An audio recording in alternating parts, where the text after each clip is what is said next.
இப்போ இந்த பழங்கள் இருக்கு, இது ரட்டோலை பழம், இது காதலனுக்கான, இப்போ காதலிக்கிறாங்க 2 பொண்ணு வேற கம்யூனிட்டியில் லவ் பண்ணுறாங்க, பெற்றவங்க வந்து இது பிடிக்கல, என் பொண்ணு பண்ணுறது பிடிக்கல, என் பொண்ணு நான் செல்லமாக வாழ்த்திட்டேன், என் பையன் நல்லா செல்லமாக வளர்த்திட்டேன், இது ரெண்டும் நான் சண்டை போட்டு நம்ம எதாவது பண்ணி நம்ம பையன் இழப்பீடாயிடக்கூடாது, சூசைட் பண்ணிக்கூடாது அப்படின்னு நினைப்பாங்க.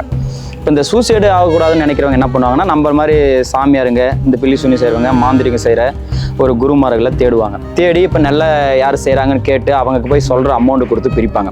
அப்போ பிரிக்கும் போது ரட்டவலை பழம் ஒரு 7 பழத்தை வச்சு அந்த 7 பழத்தை அவங்க பேர் எழுதி இதுக்கு உருவேற்றி உட்காந்து பொறுமையாக உருவேற்றி இந்த பழத்தை தூக்கி போய் கொடுத்தோம்னா அது பிரிச்சிடும்.